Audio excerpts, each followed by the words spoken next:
MBBS in abroad. Apollo MedSkill 6 years of MBBS program will be completed in 35 lakhs only.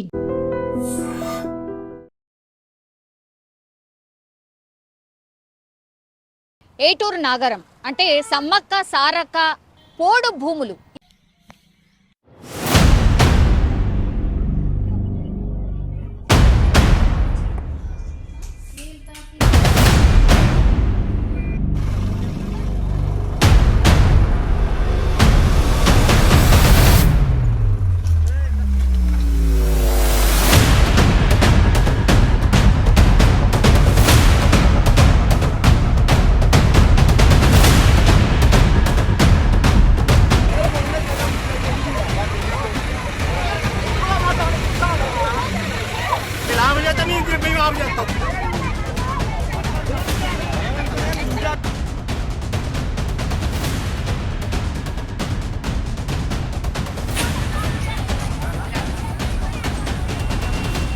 ఏటూరు నాగరం అంటే సమ్మక్క సారక్క ఉండేటటువంటి ప్రాంతం.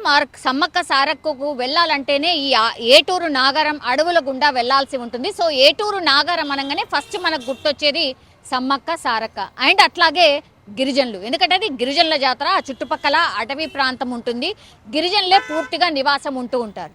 అయితే ఇప్పుడు అతిపెద్ద సమస్య ఎప్పటి నుంచో వాళ్ళు ఎదుర్కొంటున్న సమస్య ఏంటి అని అంటే పోడు భూములు. ఈ పోడు భూములు అంటే పూర్తిగా ఈ అటవీలో చెట్లను కావచ్చు, రాళ్లను తొలగించుకు కొద్దిగా వాళ్ళు ఏం చేస్తూ ఉంటారంటే పూర్తిగా చెదను చేసుకొని వాళ్ళు పంట పొలాలు వేసుకుంటూ ఉంటారు. వాళ్ళ జీవన ఆధారం లాగా మార్చుకొని వాళ్ళు ఏం చేస్తూ ఉంటారంటే పూర్తిగా ఆ పోడు భూములని పూర్తిగా చెదను చేసుకున్న తర్వాత వాళ్ళు పంట భూములుగా మార్చేసుకొని వాళ్ళు ఏవో ఒక పంటలు వేసుకొని అట్లా బతుకుతూ ఉంటారు.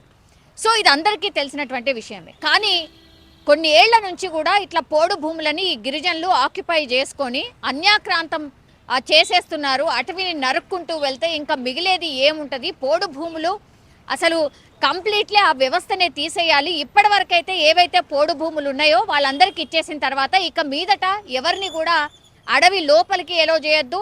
అడవి లోపల ఎవ్వరు కూడా ఇల్లు కానీ గుడిసెలు కానీ ఏర్పరచుకోవడానికి వీల్లేదు అనేటువంటిది రాష్ట్ర సర్కారు కూడా కృత నిశ్చయంతో ఉంది.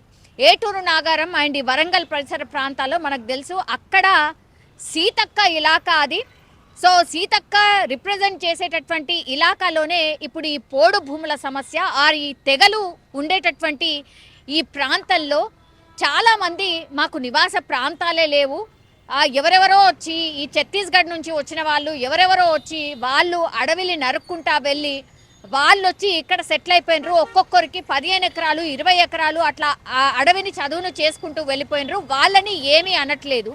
కానీ మేము ఎక్కడైతే ఇక్కడే ఉండేటటువంటి వాళ్ళం మాకు అసలు ఏమీ లేవు. అట్లాంటిది చిన్నగా మేము ఏ చెట్లను కూడా నరకలేదు, మేము ఏ బండరాలను తొలగించలేదు. కేవలం 2 గుంటల 3 గుంటల భూమిలో మాత్రమే మేము నివాస ప్రాంతాలు ఏర్పరచుకుని ఉంటే సంవత్సర కాలంలో మేము ఎప్పుడైతే ఇట్లా నివాస ప్రాంతాలలో ఏర్పరచుకొని ఉండడానికి ప్రయత్నించామో ఎప్పుడు ఆ ప్రయత్నం చేసినా సరే పోలీసులు కావచ్చు అండ్ అటవీకి శాఖకు సంబంధించిన సిబ్బంది కావచ్చు వచ్చి మా గుడిసెల్ని పీకేయడం, ఆ తర్వాత మాకు దిక్కు మొక్కు లేక ఎక్కడుండాలో అర్థం కాని పరిస్థితుల్లో మేము కొట్టుమిట్టాడుతున్నాం.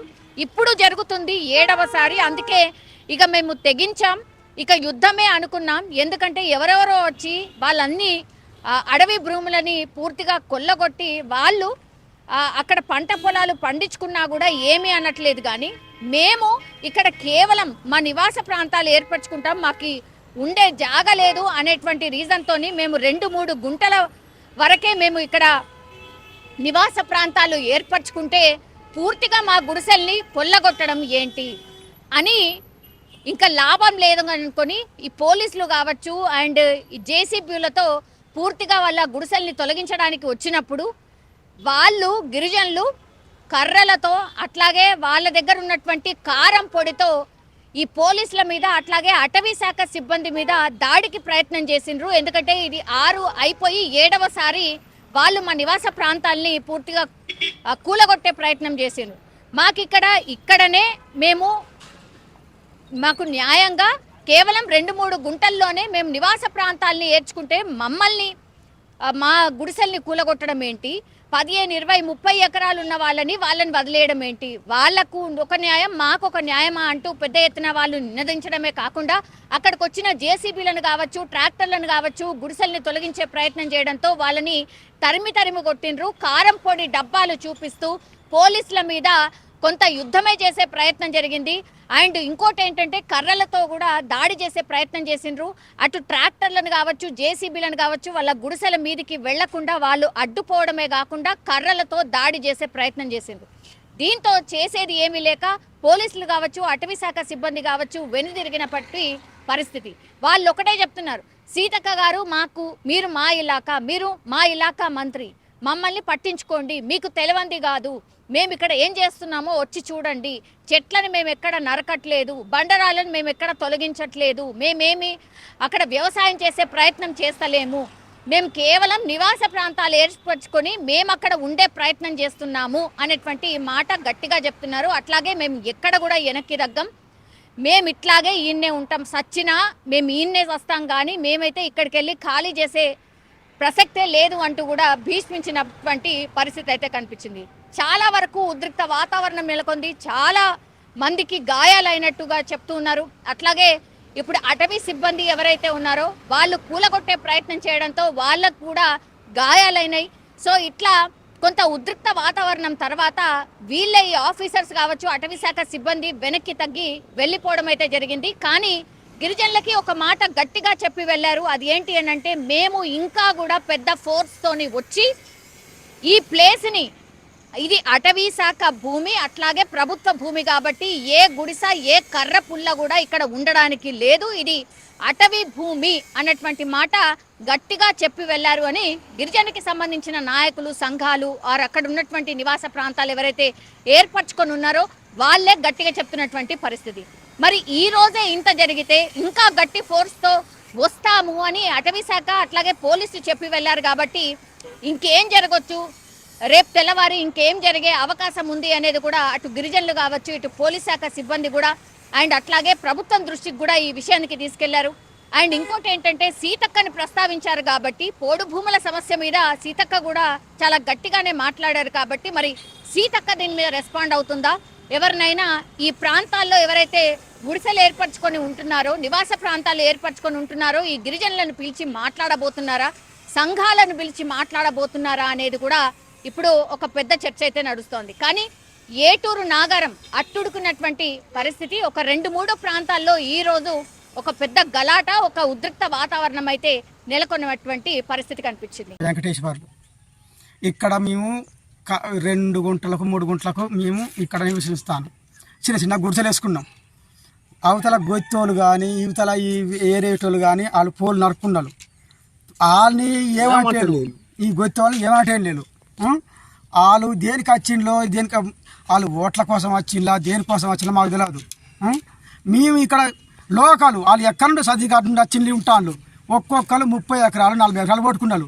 ఈరోజు ట్రాక్టర్లు ఉన్నాయి. ఈరోజు మాకు నరుకుతాందుకు ఇక్కడ మేము ఒక మండకు నరకలేదు. మేము ఎందుకు నరకడం లేదు? మేము ఏంటంటే మేము నివసిస్తాం, తప్ప మేము చేయొద్దు అని మేము నరకలేము. అసంటప్పుడు మాకు వచ్చి మా కూల కొడతాను. ఎందుకు కూల కొడతాను? మేము అవతల చూపెడతానంటాను. అవతల బోరింగ్లు ఇచ్చిండ్లు, ఇదేంటి కరెంట్ లైన్లు ఇచ్చిండ్లు. ఎవరైనా ఇచ్చిండ్లు, మా ఇష్టాలకు ఎందుకు ఇవ్వకూడదు? సీతక్క మమ్మల్ని ఇదొక్కటి మమ్మల్ని గుర్తించి మాకు న్యాయం చేయండి అంతే. మేము చెప్పేది ఏంటంటే, మేము చిన్న గుడిసెలు వేసుకున్నాం. మాకు ఒక 4 గుంటల భూమి. మేము ఎక్కువ అడతలేము, ఎక్కువ ఆశిస్తలేము. మేము నిజమా ఇదంతా మేము కొట్టుకుంటలేము. చెట్టు చూస్తాం నరికినాయి. మేము ఉన్న మా గుడిసెల కాడ చెట్లు ఉన్నాయి, పుట్టాలు ఉన్నాయి, అన్నీ ఉన్నాయి. మేము పుట్టాలు తీస్తలేము, దున్నుకుంటలేము, ఏం చేస్తలేము. ఎందుకంటే నా అబద్ధం మేము పోతాను. మీరు దీని కూడా మీరు గురి చూస్తలేరు. మీరు మీరు ఓట్ల గురించా, దేని గురించి మీరు ఆశిస్తాను? అదే మీరు మాకు ఎట్టదైనా మీరు నమస్కరించి చెప్తాను, మాకు మాత్రం న్యాయం చేయండి. కోయ నాయకపు 2 విధాలుగా వచ్చి ఒక ఆడ ఒంటరిగా వేసుకొని ఒక జంగలి అంటే ప్లేన్ ఏరియాలనే ఇల్లు కట్టుకొని గత సంవత్సరం నుంచి 2 సంవత్సరాల వరకు ఇక 2 సంవత్సరం కూడా ఓపెన్ అవుతుంది. 2 సంవత్సరాలు అయినా కానీ మా మీద దాడులు కొనసాగిస్తూనే ఉన్నారు. ఇప్పటికీ ఒక 5-6 వంతులైనాయి. ఇప్పుడు మళ్ళీ వచ్చిండ్రు, ఇది 7వ వంతు. ఇంకా కూడా మా మీద చర్చలు జరుపుతూనే ఉన్నారు. ఈ ఫారెస్ట్ డిపార్ట్మెంట్ చేసిన వాళ్ళకు మీ న్యాయం చేస్తాను, వాళ్ళు మాకు అన్యాయం చేస్తాను. మీ గత 2011-12 సంవత్సరాల కాడికి వెళ్ళి కొత్త పూలు అన్నీ కొట్టుకొని గిరిజనేతలు వాళ్ళు 10 ఎకరాలు 12 ఎకరాలు వాళ్ళకి అట్లుంటే మాకు ఒక అరెకరం కూడా మాకు గతి లేదు. మాకు ఉన్నది, మా నాయనలు సంపాదించిన భూమి ఉన్నది, కానీ మా నాయనలకు మేము 2 కొడుకులం. నాకు ఒక గుంటే ఉన్నది. ఆ గుంటలో మీ 2 గుత్తుల ఇల్లు ఏమి వేసుకుంటాం. ఇక ఒక ఇల్లు ఆడే మా తమ్ముడే ఉంటాడు, నేనే ఉంటా. మాకు ఇల్లు స్థలం సరిపోకనే ఒక ప్లేన్ ఏరియాకి వచ్చి ఒక ఆడ నివసిస్తాను. ప్లస్ మళ్ళా ఒక 2 ఒక సంవత్సరం నుంచి ఇంత కష్టపడి ఇంత ఇల్లు కడతా అంటే కూడా వేసుకుంటా అంటే కూడా మా మీద ఇంకా దాడులు ఆపుతలేరు. ఎమ్మెల్యే సీతక్క గారు, మంత్రి గారు మమ్మల్ని మమ్మల్ని అర్థం చేసుకొని మా బాధని కూడా మా డిపార్ట్మెంట్ వాళ్ళకు కూడా ఫారెస్ట్ డిపార్ట్మెంట్ వాళ్ళకు కూడా ఒక చుట్టూ మా పైన దయచేసి ఘర్షణలు ఆపు చేయమని మనవి. ఇంతే. ఇతర రాష్ట్రాల నుంచి కూడా ఛత్తీస్గఢ్ రాష్ట్రాల నుంచి కూడా వలస వచ్చిన వాళ్ళు ఉన్నారు, చాలా మంది ఉన్నారు. ఛత్తీస్గఢ్ రాష్ట్ర పూలు వాళ్ళకు ఒక్కొక్క 10 ఎకరాలు 12 ఎకరాలు వాళ్ళకు కేటాయించి ఉన్నాయి. వాళ్ళకు కొత్త పూలు తయారైనాయి. వాళ్ళు పంట చేసుకుంటారు, పండించుకుంటారు. వాళ్ళ మీద లేని చర్చలు వాళ్ళు మొన్న ఇక్కడి నుండి స్థానిక నుంచి నివారించిన వాళ్ళం మేము. మాకు గుంట భూమి కూడా ఒక స్థలం కూడా లేదు. ఎమ్మెల్యే సీతక్క గారు ఇప్పుడే మా మనవి మేము కోరుకునేది ఏంటంటే దయచేసి మా మీద దాడులు ఆపు చేయండి. ఇక్కడికి వచ్చి 1 ఇయర్ అవుతుంది. ఇప్పటికీ ఫారెస్ట్ అధికారులు, పోలీసు వాళ్ళు ఒక 5-6 సార్లు పీకేయడం జరిగింది. పీకుతుంటే మేము వేస్తున్నాము. ఇలా తీసేయంగా మాకు ఇప్పటికీ వచ్చేసి 1 ఇయర్ అవుతుంది. ఇక మాకు కూడా ఓపిక నశించింది. ఈ రోజుతో మాకు అధికారుల సమక్షంలో ఇప్పుడు పోలీస్ డిపార్ట్మెంటు, ఫారెస్ట్ డిపార్ట్మెంటు, మా సంఘాలు కూడా వచ్చాయి ఇక్కడ. ఈరోజు ఆటో తేలాలని మేము ఫిక్స్ అయినాము. వాళ్ళు కూడా మేము ఫోర్స్ని దించుకుంటున్నామని చెప్తున్నారు. సరే, ఎంతమంది ఫోర్స్ వచ్చినా మేము కూడా తిరగబడదామని ఫిక్స్ అయిపోయినాము. మేమా మాకు దక్కాలి. ఈరోజు ఏటోకే మాకు తేలాలన్న ఉద్దేశంతో మేము ఉన్నాము.